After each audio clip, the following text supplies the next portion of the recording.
Hello, everyone. My name is Jake Muldoon, and we're here with Dr. Bruce Cheson and the International Journal of Clinical Research. And while we just wait a few moments, we would like to first start with this video that our team has made, just highlighting some of the many accomplishments of Dr. Cheson, but also premiering this fantastic talk that we are very excited to hear about from today.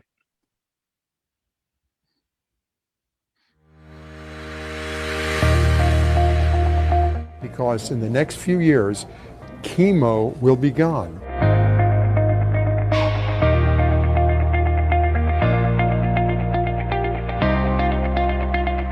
So it makes sense to try and develop kinder and gentler forms of therapy that are at least as effective. And we have been developing chemo-free treatments for lymphomas since 2004. So tonight I want to take you through a little historical perspective on progress in indolent lymphomas, of which WM is one, and ask the question, is chemotherapy dead?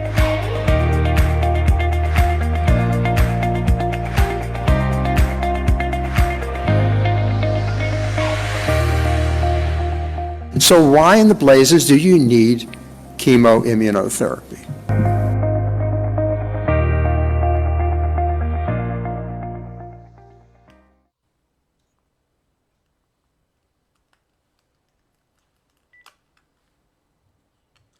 Hello, everyone. I would like to welcome you all today to the International Journal of Clinical Research, particularly to one of our chapters, the Pioneers in Medicine webinar. We are honored to have with us today Dr. Bruce Cheson, a leader and inspiration in the field of oncology, and are excited to hear his presentation, The Road to a Chemo-Free World. My name is Jake Muldoon, and I'm today's host. I'm a PhD chemist, an ordained minister, but most importantly, I'm an optimist. And we here at the International Journal of Clinical Research are optimistic about the future of medicine, as our mission is to encourage research and publication. As the term international would imply, we have a team represented from all around the world.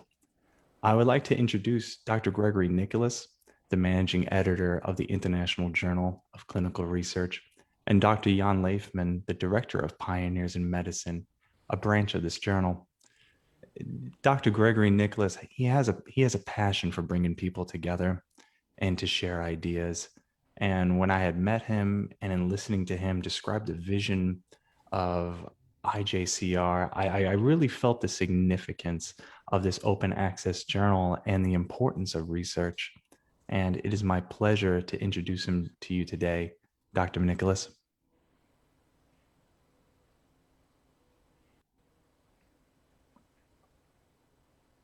Thank you, Jake.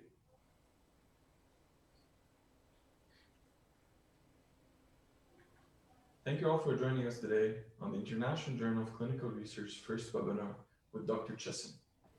Before Dr. Cheson starts, I would like to briefly introduce to you the International Journal of Clinical Research mission and goals.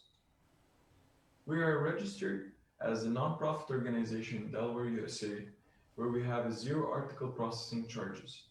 I'm proud to say our main focus is to inspire and encourage physicians to focus on publication and how to write a manuscript and forget anything about article processing charges. But this does not affect our high quality, open access, double-blinded, peer-reviewed articles, as well as our interactive clinical content publication. Our aim is to establish equity in the publishing field by waiving publication fees, making sure that no author are financially disadvantaged. We want to guarantee high quality publications by employing rigorous editorial, peer, as well as statistical review process to evaluate manuscripts. We want to encourage and promote scientific research by involving young researchers to teach and guide through the process of publication. We want to improve patient outcomes by optimizing information delivery, especially from developing countries. Our scope is to obtain case reports, case series, narrative review articles, and original research.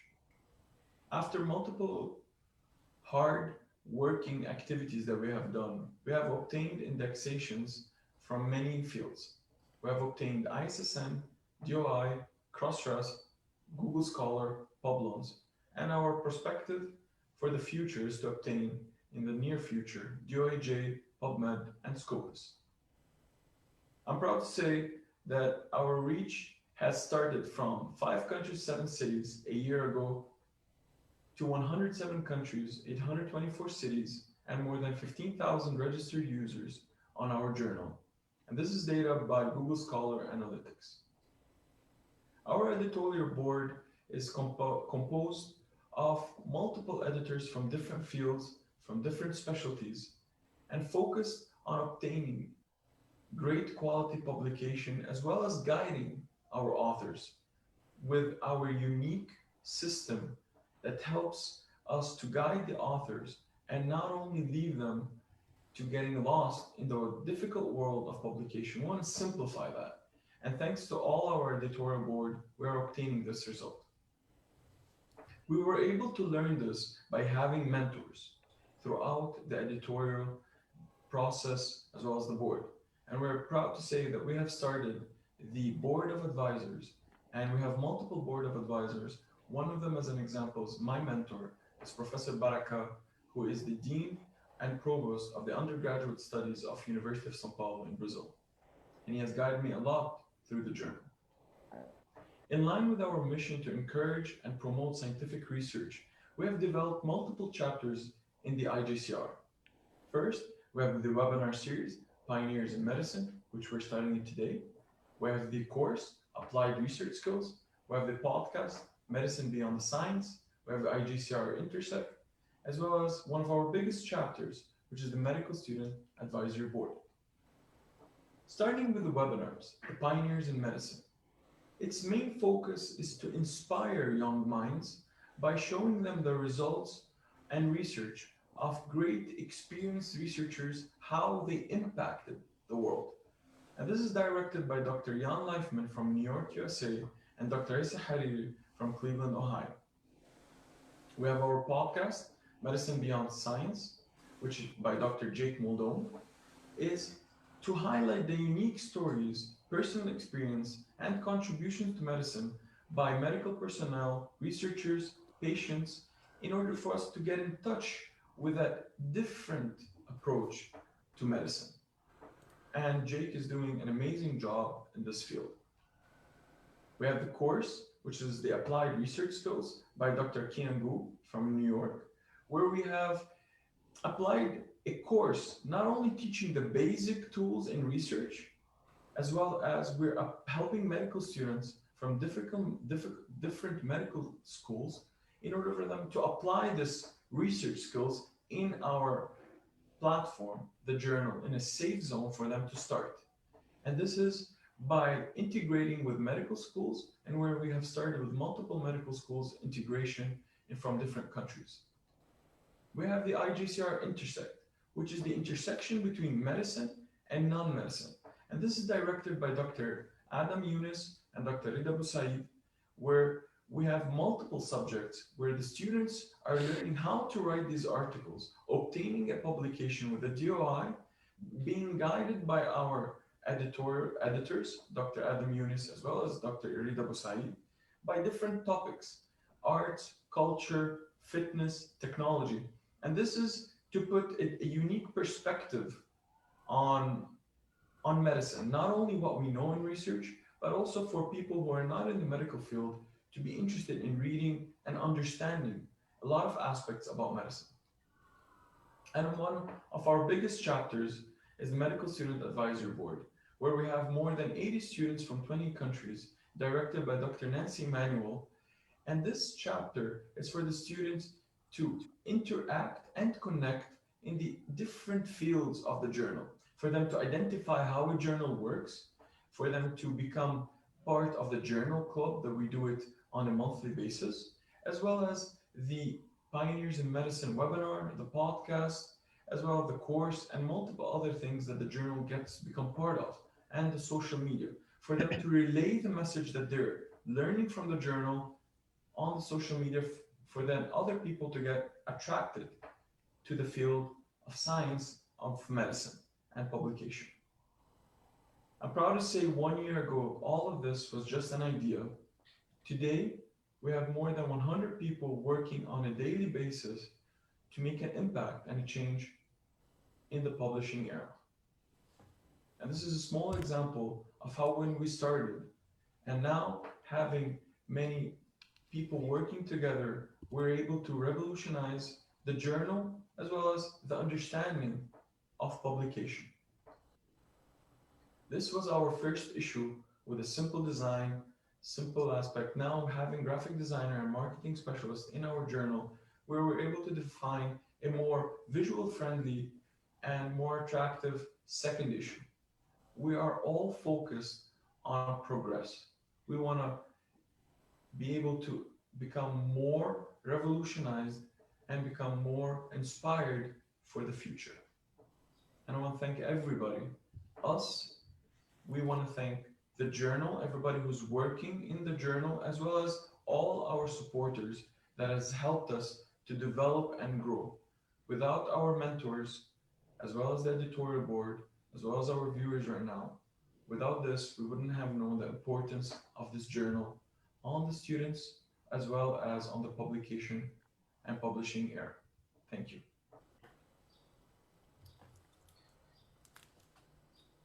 Thank you, Dr. Nicholas. And now I would like to introduce Dr. Jan Leifman, the Director of Pioneers of Medicine of the International Journal of Clinical Research. Dr. Leifman. Thank you so much, Dr. Muldoon. Thank you all for coming.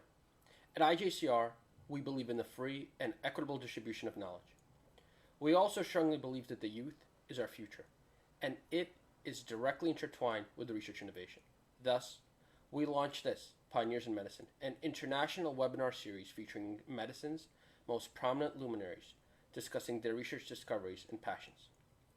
We have an exciting lineup of accomplished speakers planned that we hope will inspire you. Today, we are very excited to host one of medicine's and oncology's premier luminaries, and Dr. Bruce Cheson. Dr. Cheson graduated from the University of Virginia with a BA in psychology. He received his MD from Tufts University School of Medicine. He did his internal medicine residency at the University of Virginia Medical Center, and then Hematology Oncology Fellowship at New England Medical Center Hospital. Dr. Cheson then became an assistant professor at the University of Utah, where he remained for close to a decade before becoming the head of the medicine section of the National Cancer Institute's Clinical Investigation Branch and senior staff physician at the National Cancer Institute's Lymphoma Clinic for 18 years. He was then recruited to the Lombardi Comprehensive Cancer Center of Georgetown University as chair of malignant hematology, deputy chief of hematology oncology, and fellowship director for 18 years. He currently serves as the scientific advisor of the Lymphoma Research Foundation and is a consultant for hematology oncology drug development. Dr. Cheson's career accomplishments are too numerous to name, but I will do my best to highlight some of them. He was a principal investigator on clinical trials that led to the approval of ofatumumab and bendamustine in previously treated CLL and SL patients. He led the phase 1 clinical trial of bendamustine, lenalidomide, and rituximab in B-cell lymphoid malignancies. He is the author of the Cheson criteria for lymphoma response. He has numerous international honors, including being recognized as one of the leading oncologists of the world by the International Association of Oncologists in 2015. Best Doctors in America in 2014, America's Top Physicians for Cancer in 2013, and Lymphoma Research Foundation Distinguished Achievement Award in 2013. He has chaired numerous national and international guideline committees. He's a former chief editor in many internationally renowned oncology journals, including Clinical Advances in Hematology and Journal of Clinical Oncology. He has published over 500 manuscripts, written 65 chapters, 5 books, and given over 780 presentations over the course of his career. Thank you. Thank you, Dr. Leifman. We are so honored to have with us today Dr. Bruce Cheson, and are excited to announce that we have more than 300 attendees across Facebook Live and our Zoom platforms. And what's really amazing is that this group is such a diverse group that it's represented by 48 different countries right now. And these attendees are comprised of prominent faculty, oncology trainees, and IJCR staff. I encourage you and I say, please feel free to ask any questions in the comment section. But in order to be respectful of everyone's time, we are going to be selecting questions for Dr. Cheson to address at the end of today's session. Now that Dr. Cheson has been with us here and we've had our wonderful introductions by everyone, I would like to again welcome you all here today. Dr. Cheson, the floor is yours. Well, thank you very much for that splendid introduction. Gee whiz, I have a lot to live up to. We're going to talk today about a subject near and dear, and that is the road to a chemo-free world. And since I am primarily a lymphoma CLL doctor, we'll be mostly focusing on those disease areas.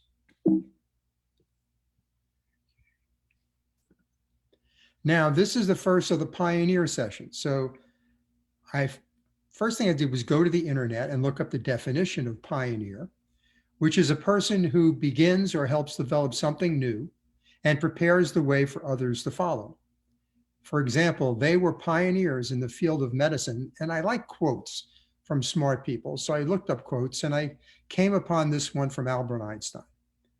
The person who follows the crowd will usually go no further than the crowd. The person who walks alone is likely to find himself in places no one has ever seen before. And my personal definition of pioneer is a person who's been doing stuff for a really long time, even since before the internet. Now, in order to get away from chemotherapy, we first need to recognize where it came from. Chemotherapy was actually a derivative of the mustard gas that was dumped by the Germans on the Allied forces in World Wars I and II. And what it did was it resulted in skin ulcerations, hair loss, blindness, lung damage, nausea, vomiting. It caused secondary malignancies, but it also resulted in a low lymphocyte count and shrinkage in lymph nodes.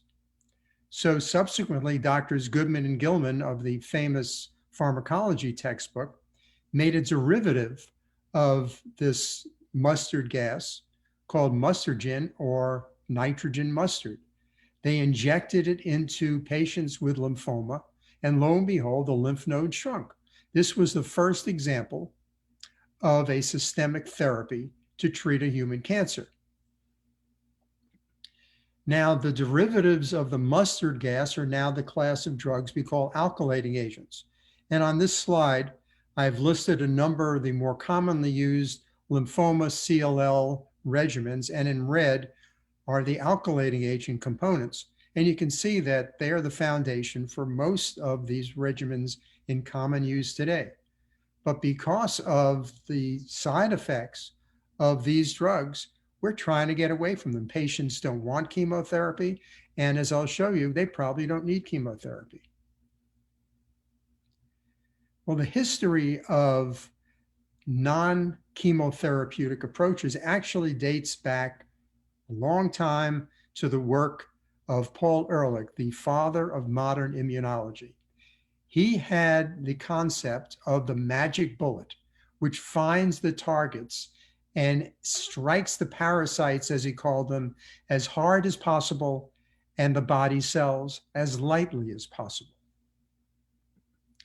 And this was a diagram from his book from 1890 showing his conceptualization of the malignant cell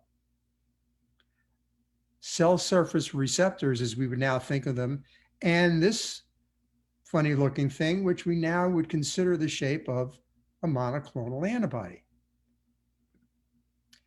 And this is a more recent conceptualization of what a lymphoma cell might look like with all these surface antigens, and it bears a striking resemblance to the old picture of Paul Ehrlich. Now, back in Ehrlich's days, if you wanted to get an antibody, you'd get it in the form of horse serum, and you would just go up to the counter and plug into your local horse. That doesn't work so well these days. So it took the generation of the concept by Ehrlich in 1900, the ability to produce adequate supplies of therapeutic antibodies for clinical use by Kohler and Milstein, and the identification of a tumor-specific target by Lee Nadler in 1981. And that was what he called B1, which is now what we think of as CD20. CD20 is important because of the antibody directed towards it, rituximab, a chimeric anti-CD20 monoclonal antibody that has reshaped the world of lymphoma and CLL. And I think of treating the malignant lymphoma cell as a three-compartment structure. You've got the cell surface, and we have the monoclonal antibodies. You've got the innards of the cell, the pathways within the cell, and you've got the microenvironment or the milieu in which the cells live. So you take this antibody after, as you can see, diffuse large B-cell lymphoma on the left and follicular lymphoma below that. Chemotherapy did nothing to improve the outcome of the patients. On the right, you add a monoclonal antibody, not another chemo drug, and the survival of the patients is improved in both the follicular lymphoma and diffuse large B-cell lymphoma. So it wasn't chemo that improved outcome, it was an antibody. Well, but that's in combination with chemotherapy, and I said we're getting away from chemotherapy, and we are. This is a study conducted by a Swiss oncology group, the SAC group, and they took this rituximab all by itself in patients with follicular lymphoma, no chemotherapy, and administered in two different schedules, either as a shorter course and as a more prolonged course. And with long-term follow-up, there was really no difference between the two. But what they showed is that after 10 years of these patients with advanced follicular lymphoma, almost 90% were still alive, and almost 40% were still without progression or another event. This is just an antibody. No chemo. But the curves were going down, so we need to think of ways to improve on the activity of rituximab. One way is to develop a better anti-CD20. And the one that has been most popular is obinutuzumab, which is a humanized glycoengineered anti-CD20. It is a type 2 monoclonal antibody in contrast to rituximab, which is a type 1. Type 2 antibodies have higher direct cell death. They have low CDC, but they have high antibody-dependent cellular cytotoxicity, or ADCC. And obinutuzumab in the clinic has demonstrated superiority over rituximab in chronic lymphocytic leukemia and in follicular lymphoma. But still, we need to move on and improve. One way to improve on the naked antibody is by amping it up, forming an antibody drug conjugate, or ADC. And the concept here is you take your antibody, you hook it to a toxin like ricin. If you injected that toxin into the patient directly, the patient would die. But with the antibody drug conjugate, the antibody binds to the surface of the malignant cell. Right there. It is then internalized into the early endosome and into the lysosome. It causes DNA strand breakage, microtubular disruption, and eventually apoptosis, or cell death. The antibody drug conjugate that first made us realize that this could be an effective therapy was brentuximab vedotin. This is an anti-CD30 monoclonal antibody, which binds to CD30 on the surface of the Reed-Sternberg cells in Hodgkin lymphoma.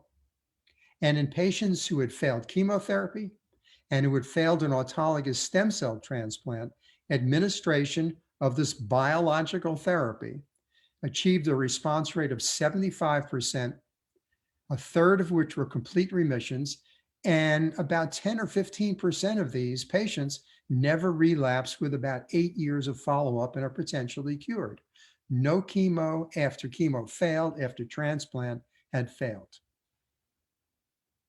This has now been studied in the front line and is an effective approach that I'll talk about a little bit later. Around 2004, I was the chairman of what was then called CALGB Lymphoma Committee. And in order to take a different non-chemo approach, we said, well, we have this effective rituximab. Why don't we combine it with another biological agent rather than a chemotherapy agent? So we didn't have many options back then, but we had an anti-CD80 monoclonal antibody called galiximab. So we combined rituximab and galiximab, and lo and behold, we had in low-risk patients a response rate of 92%, 80% in intermediate risk, and even 55% in high-risk follicular lymphoma patients. No chemotherapy. And the complete remission rates were also very impressive. When we looked at the progression-free survival by risk category, what's called the FLIPI score, Follicular Lymphoma International Prognostic Index, if you were low risk, you had about an 80% chance of being progression-free. This was out a median of 4 years. I have patients now, 15, 16, 17 years later, still in a complete remission with no evidence of disease with this combination. And that's the progression-free survival, but we had about an 85% overall survival at a median of 4.5 years. Well, we moved on, tried another antibody combination, this time the anti-CD22 epertuzumab. We had response rates approaching 90%. And again, progression-free survival correlated with risk group, but with the low-risk patients, again, up around 80%. Long-term progression-free survival, about 60% for the intermediate risk patients. And if you look at the overall survival, again, 85, 90% of patients were still alive without chemotherapy. That's the outside of the cell. What we have learned is that on B cells, there is a B cell receptor. And when you stimulate the B cell receptor, it activates a number of pathways within the cell, shown here, such as the SYK pathway, spleen tyrosine kinase, the Bruton tyrosine kinase, the PI3 kinase pathway, the BCL2 mitochondrial-based pathway, and a number of others. And when these pathways are activated, it leads to lymphomagenesis and resistance to chemotherapy, and basically proliferation and longevity of the cancer cell. But we now have an increasing number of agents that target the different pathways. For example, for BTK, we have ibrutinib, acalabrutinib, zanubrutinib, and the newest one, LOXO-305. We have 4 different, what I call the ISIB sisters, that target PI3 kinase, a very effective venetoclax that is a specific BCL2 inhibitor, and on and on and on. None of these are chemo. But how do they compare to chemo? Here's a study conducted by, used to call the CALGB, we now call Alliance. And this is a study in frontline CLL, chronic lymphocytic leukemia, of ibrutinib, the BTK inhibitor, alone or with rituximab against what was the standard in older patients, bendamustine and rituximab. And you can see the progression-free survival was superior with the non-chemo therapies and was also much less toxic. The second generation of ibrutinib, acalabrutinib, was again by itself or with obinutuzumab and compared to chlorambucil and obinutuzumab. And again, there's a huge difference in the progression-free survival in favor of the non-chemo approaches. And these are now the standard of care for frontline CLL. But it's not only CLL that they work in. There's Waldenstrom's macroglobulinemia, which is a low-grade lymphoma. And here is another second-generation BTK inhibitor, zanubrutinib, compared with ibrutinib. Both the drugs get responses in over 90% of patients, far superior to what we ever saw with chemotherapy in this disease. And they are very well tolerated. Zanubrutinib, better tolerated than ibrutinib. Another class of drugs are the PI3 kinase inhibitors, and there are 4 now that are approved by the FDA in the United States. The most recent is umbralisib, which has a little different structure and not only inhibits PI3 kinase delta, which is the most important for lymphomas, the most important isoform, but it also targets casein kinase 1 epsilon, which targets regulatory T cells and may be responsible for the better tolerability of umbralisib compared with the others in its class.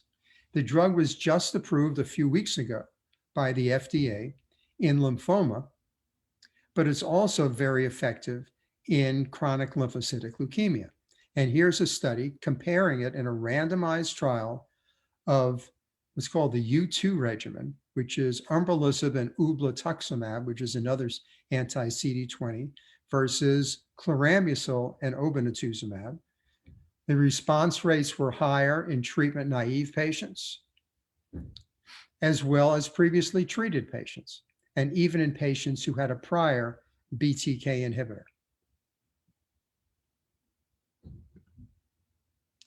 The progression-free survival was longer in the treatment-naive population than it was with the chemo regimen, as was the overall survival. Now, a different class of drugs, venetoclax. Venetoclax is an oral BCL2 inhibitor, which was shown to be extremely effective, more effective than chemoimmunotherapy in the relapsed refractory setting of CLL.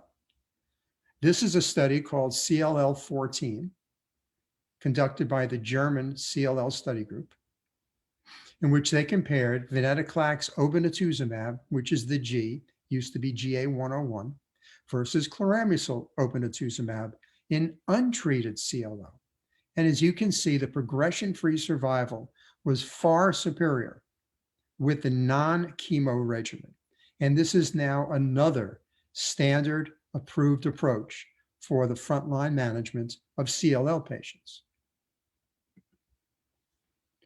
So if you've got a BTK inhibitor and you've got venetoclax, why not put them together and see what you can do?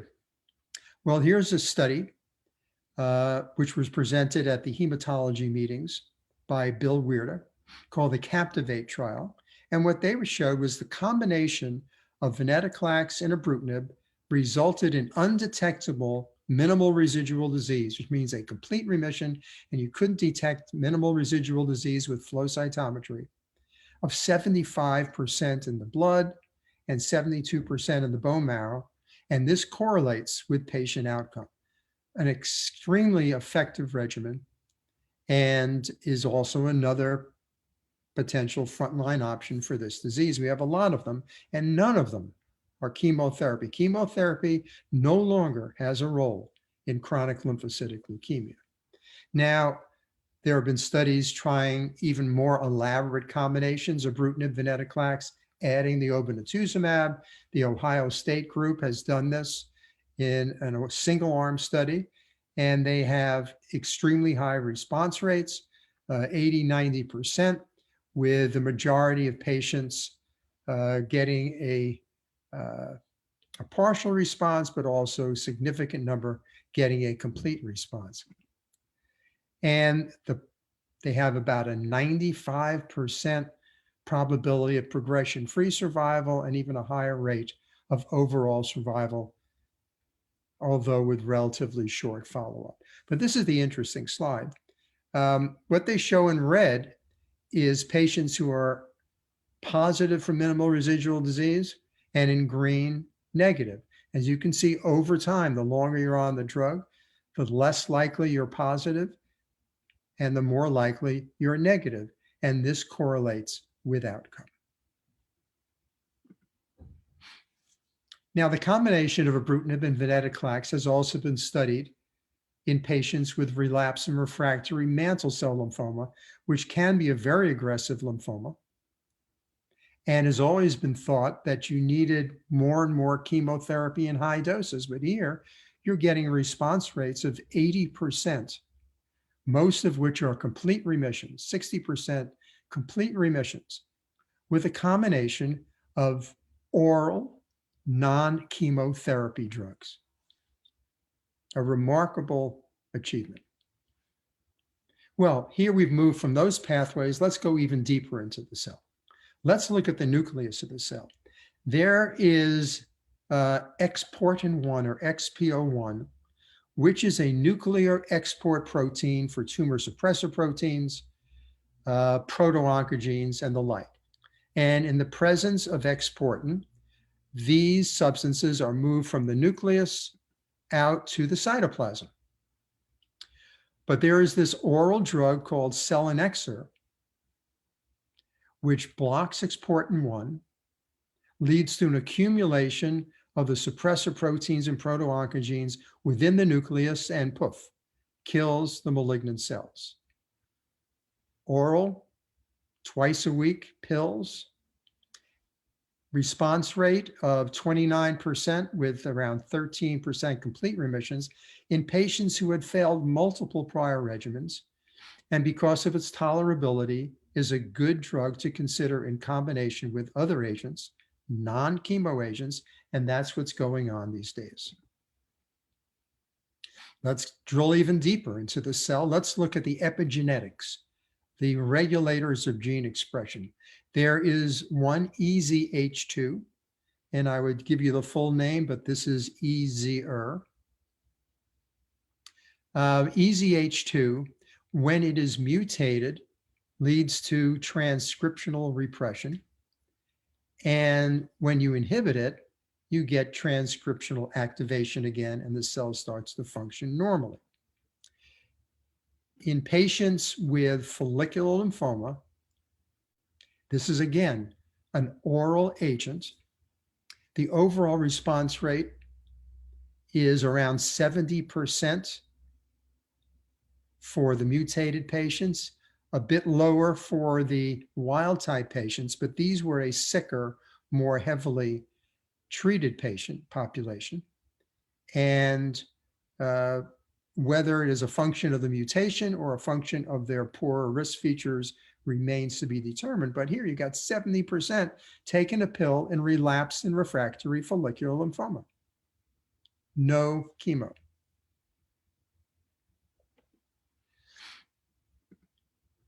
Well, let's go into the microenvironment, the milieu in which the lymphoma cells live.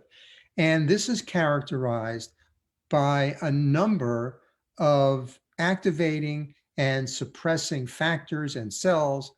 You have regulatory T cells, you've got cytotoxic T lymphocytes, tumor-associated macrophages, and there are these bridges, which I'll talk about in a bit, these checkpoints that inhibit the effect of therapy and enhance the longevity of the cancer cells. One drug that targets the microenvironment is lenalidomide. Lenalidomide is a derivative of thalidomide. It's a second-generation immunomodulatory drug. It has effects on T cells, B cells, NK cells, and the microenvironment. It's a pill. It's been around. It's been approved for multiple myeloma and myelodysplastic syndrome, and more recently, lymphoma. These are data from what was called the relevance trial, which I refer to as the most positive negative trial ever. And I say that because this was a randomized phase 3 trial of over 1,000 patients comparing rituximab and Revlimid or lenalidomide, so-called R squared, with chemo and rituximab. You can see one of the co-primary endpoints was complete response rate. It was identical. The overall response rates were identical. The progression-free and overall survival was identical. So this non-chemo regimen was as effective as chemoimmunotherapy with less toxicity, but the company decided to make this a superiority trial, not a non-inferiority trial, and it didn't meet superiority endpoints. If they would have made it a non-inferiority trial with a few more patients, this would have been approved in the front line. But indeed, based on another study called the Augment trial, and this is a regimen that we developed in 2004, the R squared regimen. And we showed that it was effective in relapse as well as frontline patients. And it was approved a year and a half ago for the treatment of relapsed and refractory follicular and low-grade lymphoma based on its superiority to rituximab alone. Taking lenalidomide and combining it with other monoclonal antibodies has also been looked at, and the most successful has been tafasitamab, which is an Fc-enhanced anti-CD19 monoclonal antibody. The enhanced portion increases antibody-dependent cellular phagocytosis by macrophages and antibody-dependent cellular cytotoxicity by NK cells. So the combination of these two is of interest in the killing of malignant B cells. And in what's called the L-MIND study, in relapsed refractory diffuse large B cell lymphoma, an aggressive lymphoma, the response rate with 2 years of follow-up, 60% overall response rate, 40% complete remissions. These results have not been seen with any other therapy in this space. And if you look at the patients who just received one prior therapy, these were 2 or more, almost a 70% response rate, 50% complete remissions, and half of those are durable out to 4 years. It's remarkable for a non-chemo regimen like this to be as good as or better than any other chemo program out there.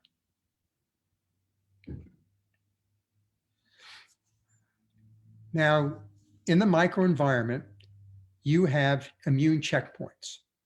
The most notable are PD-1 and PD-2, which interface with the ligand on the tumor cell. PD-1L binds to PD-1, for example. And this inhibits the T cell response to the tumor.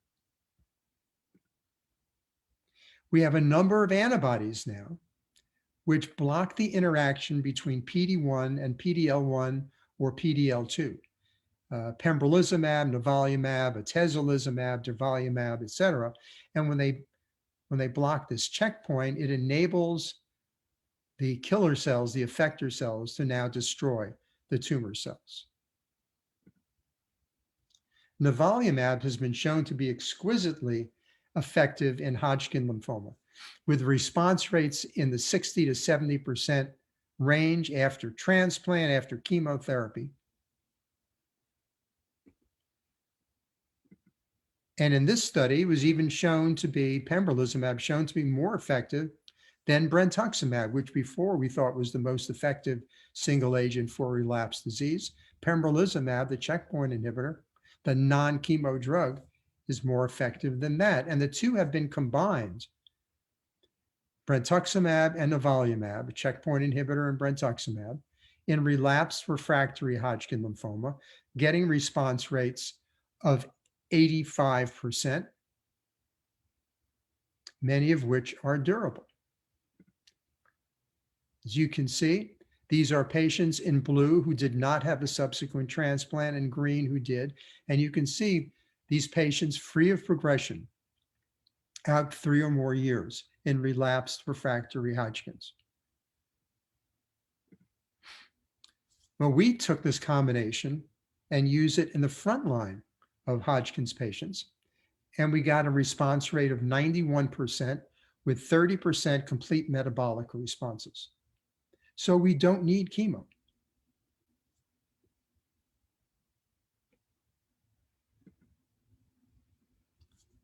Now we're talking about checkpoint inhibitors. This is one that I find particularly intriguing. On all our bodily cells is CD47, which prevents them from being consumed by the macrophages. It's the so-called don't eat me protein.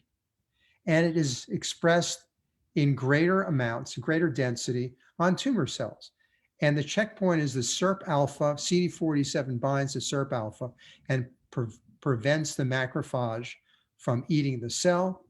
You insert a blocking antibody, blocks CD47, and it activates the eat me signal. And the result is, well, phagocytosis of the tumor cell. And we have several of these drugs now in the clinic. In large cell lymphoma, the response rate in relapsed patients of 40%, 70% in follicular lymphoma. We also have what are called bispecifics. You take an antibody, on one end, it binds to the B cell, for example, with CD20, and on the other end, it binds to the T cell with CD3. And it brings the two cells in closer approximation so that the effector cells can kill the B cells. We have at least 5 of these in the clinic for non-Hodgkin lymphoma. I don't have time to go into all of them. Most are given intravenously, except for this one, epcoritamab, is subcutaneously. And they are active with response rates ranging from 50 to 60, in some settings, to 90% of patients with relapsed and refractory. And in this situation, frontline, no chemotherapy, median age 82 years, diffuse large B-cell lymphoma, shown on this slide. Best overall response, 75% here, half of which are complete remissions. No chemo. Finally, we have it's called CAR T cell, which is chimeric antigen receptor T cells. What you do is you take the patient's lymphocytes out like you're taking out blood. You separate out the lymphocytes, you transduce them with a virus, a viral vector, expand the cells in the lab, deplete the lymphocytes in the patient, and then reinfuse them. And this is an amazing form of cellular immunotherapy. There are 3 CAR T cell products approved in the United States at this point in time. Axicabtagene ciloleucel, or Axicel, with a 71% response rate in refractory large B-cell lymphoma. Tisagenlecleucel, or Tisacel, a 50% response rate in this patient population. And the most recent one, Lysocabtagene maraleucel, or Lysocel, 73%. And this is perhaps the best tolerated of the 3, and is potentially curing about 1/3 of refractory aggressive lymphoma patients. It has also been looked at in follicular lymphoma, the Axicel in the ZUMA-5 study, getting a response rate in refractory patients of over 90%, including almost 80% complete remissions. Astounding, no chemotherapy. And this is the progression-free survival for the folliculars, a little shorter in marginal zone lymphoma, but the overall survival out here, about 80% out at several years. And patients had failed multiple therapies with non-chemo. So to leave some time for questions, we have an increasing number of non-chemo agents available. Some of these are targeted to pathways or receptors. Some of these are immune therapies. They are more, in many situations, more effective and most often less toxic than chemotherapy. They have already replaced chemotherapy and chemoimmunotherapy in chronic lymphocytic leukemia, follicular lymphoma, Waldenstrom's macroglobulinemia, marginal zone lymphoma. They are poised to replace chemo in mantle cell, diffuse large B cell, and even Hodgkin's, which means almost all the B cell lymphomas. But we need to develop rational combinations to increase their efficacy. To do this appropriately, we need biomarkers, and this will help us personalize the therapy, determine which regimen is best for which patient and which for a different patient. And this will lead to a chemo-free world for our patients, as shown on this slide. Now, in the meantime, we can try and prevent lymphoma. And to do this, I have to rely on perhaps my favorite journal, Wine Spectator magazine, and who published this article showing that long-term wine drinking may lead to low lymphoma death rates. So those of you who are allowed to drink wine, tonight at the dinner table, raise your glass and do everything you can to prevent lymphoma. Thank you for your attention.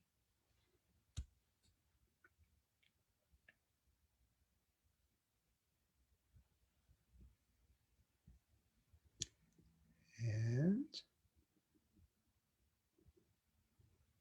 let me get back to these people. And how do I unshare my screen? Stop sharing. Back to you, Jan.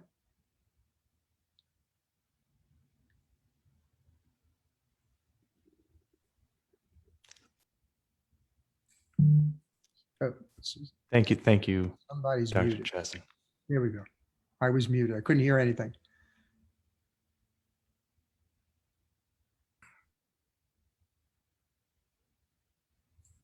Thank you so much, Dr. Cheson. Can you hear me? Yeah, I can hear you now. Fantastic, fantastic. Yeah, everything is going great. And I just really want to speak on behalf of everybody here today and say thank you so much for that wonderful talk. I will surely be raising my wine glass tonight, especially in thinking of this. And just from a series of questions that we'll be having, just that have come in during your presentation, particularly from our Zoom and from our Facebook Live questions. Our first question, our first speaker has said, thank you for just such a great presentation about a chemo-free world. But what role do you envision radiotherapy, mainly brachytherapy, playing in the future now that we have more targeted therapies available? Well, as I said, I can only comment on lymphoma, my area of expertise. And it's very uncommon that I would send the patient to radiation because we're getting more and more studies, even in Hodgkin lymphoma. There have been several studies recently. If you do risk-adapted strategies like PET-based therapy, you can eliminate the need for radiation in more than 90% of patients who were previously radiated. Now, whether brachytherapy for solid tumors can be eliminated with targeted agents, I would hope so. I would hope, I'm just talking about lymphoma, but as you read about other tumors, the checkpoint inhibitors are effective in many solid tumors. There are other agents targeting various genetics in the solid tumors. And I think that in the very near future, we're going to be eliminating the need for chemotherapy in solid tumors and eliminating, or at least reducing the need, I don't want to get anybody really upset, reducing the need for radiation in some of the solid tumors. So I think that the targeted therapies are just going to dominate our approach. And in 5 or 10 years, when you all are grown up, when you get to be my age, you're going to say, did we really do that to patients? Did we really poison them with that stuff that made their hair fall out, made them throw up and all? I mean, we're going to get to the point where radiation and chemotherapy will be for the history books alone. Thank you. And right now we are just being flooded with comments of just absolute praise about your talk and how amazing everything has just been. Everybody is just saying just nothing but positive and great glowing reviews of this presentation. Again, thank you. And another question that has come in for us is, have there been major advances in the field of recombinant antibody production to reduce their production times and costs. Is there a roadmap to make antibodies more accessible? There is, over the last couple of years, there have been, I don't even know how many, but several biosimilars. So you take the cost of rituximab and you slice it down by at least 50, 75%. For those of you from India, there's a company called Reddy Biosimilars in India, which is one of the largest producers of biosimilars. So there is, we would like to think that the companies are trying to keep a cap on the cost of their drugs. We know that's not always the case, but with more and more biosimilars coming out, I think the cost will eventually go down. But that's one of the great tragedies, is that these drugs that I'm talking about are so exciting. And I talk to people in other countries and they say, well, we can't get them. We can't afford them. One of the classical examples is CML, where we have all these kinase inhibitors, imatinib, dasatinib, on and on, all the inhibs. And in many countries, it's cheaper to do an allogeneic transplant on a patient than it is to give them a pill to control their disease. I think this is something that the worldwide community has to find a way to rectify, to bring down the cost and to increase the availability of what seems to a lot of countries as science fiction. We talk about these pills like venetoclax. You get an 80% response rate in CLL taking this pill. But, in this country and that country, you're still given chlorambucil because that's cheap and that's what you can afford. And this is something the worldwide community has to find a way to work with biotech and pharma to change the whole milieu of the world so that everybody has access to these exciting new drugs. Yeah, and we had other questions, and that was something I guess that is the tragedy that you mentioned has kept coming up in the case of these really promising therapies are on the horizon. But then how is it that we tackle this, and how can we make these more affordable now? What can the community do to make this more affordable now? And it's been expressed by many of our viewers today. And Dr. Katan also is asking here, in CLL, young IGVH unmutated patients, is there any room for FCR? No, I don't use FCR anywhere. Even if you look at the young mutated patients, which are the ones for which there are 3 or 4 or 5 studies suggesting a plateau in survival may be cure. First of all, that is such a small fraction. That's like 15% of patients. And second, in another study I didn't show you, conducted by the Eastern Cooperative Oncology Group, or ECOG, they compared ibrutinib rituximab with FCR, and ibrutinib rituximab was superior in all the populations that they looked at, except for that population where it was no worse. It was similar to FCR in that population of patients.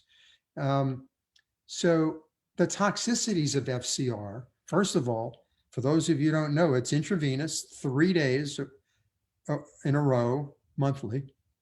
It's associated with not only nausea and vomiting, myelosuppression, but secondary malignancies. So if you can give somebody a pill they take a day and you get the same survival as they do with taking FCR, I don't see any reason to expose patients to chemotherapy. It's just, there are some differences though. And this, since we don't have any time, I'll just mention very briefly. And that is, some of these pills like ibrutinib and acalabrutinib are given indefinitely, which makes them very expensive. Of course, in the US, they're about $140,000 a year. But there are other regimens like the venetoclax obinutuzumab, which are only given for 1 year of treatment. And the long-term survival seems like it may be similar. So that cuts the cost considerably.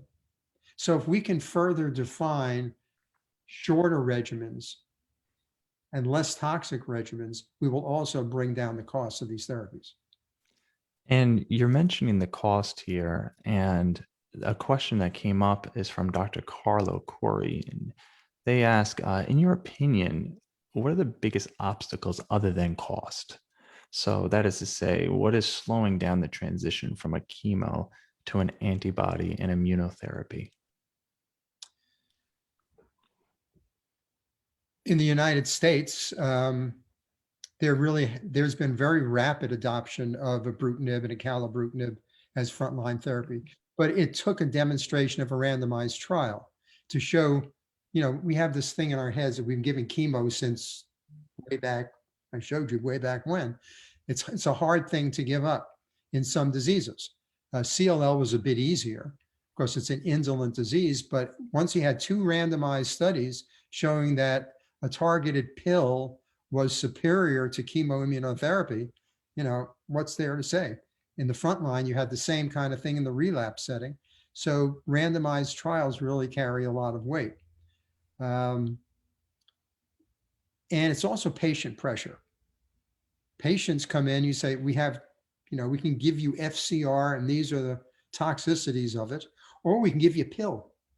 But the pill's indefinite and the FCR is 6 months. And when it first came out, the patients, a lot of them were opting for 6 months of treatment rather than indefinite pill. But when we could tell them, we now have all these randomized studies showing the pill is better, then the patients want it. And they pressure their doctors. Why should I be getting intravenous chemotherapy when you could give me a pill? And if you don't do that, I'll just go to somebody else who'll give me the pill. So there's patient pressure, there are data. And this is where I just got bumped off because of the phone call coming in. Decline. How do I get back to you? I click this. There we go. Am I back? Yes, I see you. Yep. So it's patient pressure as well as physician knowledge, and physicians just have to get over it. There are some diseases that are going to be harder to break through, such as diffuse large B-cell lymphoma, where we know we cure 60% of patients with frontline therapy. Yeah, but we know we don't cure 40%. So, there is. How long do you want me to rant on for here? Well, we just have one last question after this. Yeah. I want to say one important thing, then I'll answer the last question. In Sure. B-cell lymphoma, for example, by looking at the molecular signature of these patients, you can determine before they're ever treated whether they have a 0% or a 70% chance of being cured by the same therapy. And yet we treat them all the same. So the biggest challenge is how to personalize our therapy, even amongst all these targeted therapies. Certain patients will respond to one better than the other and vice versa. And that's another way of saving money, is giving the patient the right treatment up front instead of wasting time and money on the wrong drugs. Dr. Cheson, I really feel your passion in this subject, and that's really inspiring. And I guess my last question to you, and this is coming from us here at IJCR, is that we have many attendees either currently engaged in research or are contemplating whether to start. And what would be your advice to them? My advice is find your passion. Is find something that really drives you on and stick to it. It's important that you love what you do, you enjoy what you do, and you're doing something important. Your goal in life shouldn't be to clone a gene, shouldn't be to develop the next best CAR T cell. It should be that you want to make a difference. And research is a wonderful way to do it, whether it's basic research, translational, or clinical research. They're all extremely important. But find your passion and let that be your love, and you will do something important that will make a difference in this world. Well, we here at the International Journal of Clinical Research would just like to again thank you, Dr. Cheson, for those inspirational final words right there, and really for the presentation and for your support to our initiative and mission, which is again encouraging individuals to be involved in research and publication. Uh, Thank you to all of our attendees across our platforms here today. We have many exciting upcoming events planned. Please follow us on all of our social media platforms. Thank you. And to all of you, have a great week. And thank you. Thank you. And best of luck to everybody. Thank you a lot, Dr. Cheson. Have a good day, everyone.